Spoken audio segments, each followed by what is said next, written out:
안녕하세요, 한이쌤입니다.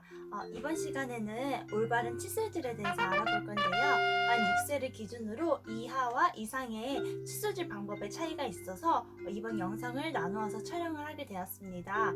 이번 영상을 만드는데 많은 분들의 도움이 있어서 되게 완성도 있고 알찬 영상을 찍을 수 있게 되었어요.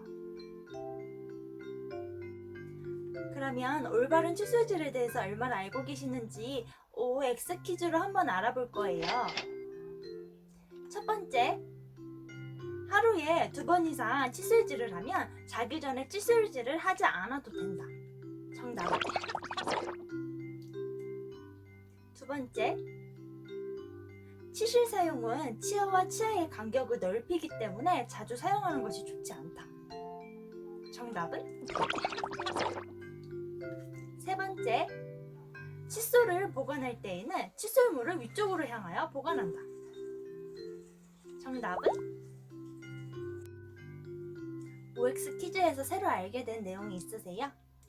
OX 퀴즈에서 키포인트를 뽑자면 바로 자기 전에 칫솔질을 하는 거예요. 낮에는 이야기를 하거나 물을 마심으로써 자정작용이 되는데 밤에는 침이 고이고 음식물이 정체되어가지고 충치, 치아 우식증의 원인이 돼요. 이제 구강관리의 꽃인 칫솔질을 해야 하는 이유와 방법에 대해서 알아볼 거예요. 칫솔질을 해야 하는 이유는 크게 3가지로 구분을 할 수 있어요. 첫 번째, 저작 운동을 하기 위해서인데 저작 운동을 함으로써 영양분을 원활히 공급하고 뇌신경을 자극함으로써 치매 예방 효과도 있어요. 두 번째는 정확하게 발음을 하기 위해서이고 세 번째는 심리적인 이유 때문이에요. 그렇다면 올바른 칫솔질을 어떻게 하는지 알아볼 거예요. 만 6세 이하 어린이는 원을 그리면서 칫솔질을 하는데 묘원법, 폰즈법이라고 불려요. 유아기 때는 미세 근육이 덜 발달이 돼가지고 적은 힘을 들이고도 칫솔질에 흥미를 갖게 하기 위해서 이 칫솔질 방법을 사용을 해요. 6세 미만의 아이들은 혼자서 칫솔질을 하기가 어렵잖아요. 이때 보호자분들께서 도와주실 수 있는 방법이 있는데 저는 펭귄 인형을 가지고 설명을 드리려고 해요. 아이를 무릎에다 눕혀서 회전법을 이용해서 칫솔질을 도와주시면 되는데 이때 주의할 점은 고개가 꺾이지 않도록 하셔야 해요. 고개가 꺾이게 되면 기도 흡입될 위험성이 있기 때문이에요. 하지만 만 6세 이상 어린이부터는 손목을 이용해서 하는 회전법을 사용을 합니다. 여러분들의 이해를 돕기 위해서 제가 치아 모형을 가지고 왔어요. 짜잔!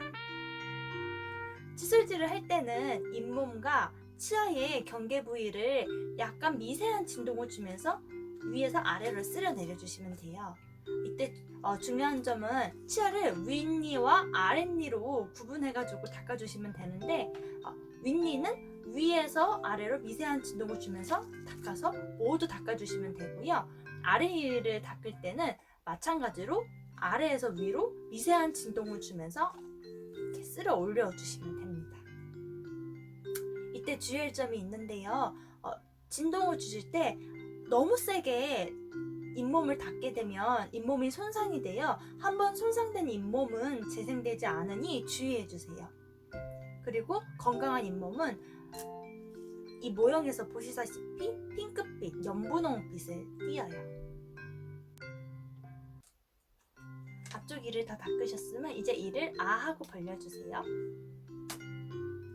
이제 칫솔로 씹는 부위를 닦을 거고 송곳니와 앞니 부위는 칫솔을 세워서 닦아주시면 됩니다. 그리고 안쪽 어금니 부분은 손목을 이용해서 회전법을 이용해서 닦아주세요. 윗니도 마찬가지로 씹는 부위를 닦아주시고 송곳니와 앞니는 세워서 닦아주시고 안쪽 부위는 손목을 이용하는 회전법을 이용해서 돌려서 닦아주시면 됩니다. 그리고 마지막으로 혓바닥을 위에서 아래로 쓱싹쓱싹 닦아주세요. 마지막으로 올바른 칫솔, 치약 선택 방법에 대해서 알아볼 거예요. 칫솔을 선택할 때는 어금니 2-3개 정도 덮을 수 있는 크기의 칫솔을 선택해 주시면 되고, 칫솔은 칫솔 모가 위쪽을 향하여 다른 칫솔과 닿지 않게 이렇게 보관해 주시면 돼요. 불소가 함유되어 있는 치약을 선택하시면 치아에 코팅막을 만들어서 충치로부터 예방을 할 수 있어요. 보통 치약은 제가 콩알을 가져왔는데 콩알 크기 아니면 강낭콩 크기 정도 짜주라고 이야기를 해요. 치약을 너무 많이 짜게 되면 거품이 많이 나서 치석이나 치태 제거가 어려울 수 있기 때문이에요.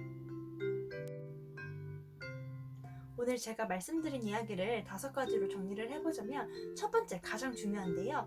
주무시기 전에 꼭꼭 칫솔질을 하는 것이고, 두 번째는 음식물이나 간식을 섭취하신 후에 칫솔질을 하는 거예요. 칫솔질이 어려울 경우에는 물로라도 꼭꼭 헹궈주세요. 그리고 세 번째는 불소치약을 사용하는 것이고, 네 번째는 단음식 줄이고 금연하기예요. 다섯 번째는 정기검진을 받는 것인데, 보통 이론적으로는 6개월에 한 번씩 정기검진을 받으라고 이야기를 해요. 하지만 케이스 바이 케이스로 3개월에서 1년으로 기간을 두기도 합니다. 정기검진을 함으로써 작은 문제를 발견하여서 큰 문제를 미리 예방을 할 수 있어요. 정기검진을 하지 않고 2-3년 동안 이렇게 잠잠히 계시다가 나중에 큰 문제를 갖고 나타나시는 분들이 계십니다. 우리 모두 구강관리를 잘해서 반짝이는 치아를 보이며 활짝 웃어요. 모두 건강하시고 오늘도 행복한 일 가득하세요. 시청해주셔서 감사합니다. 안녕.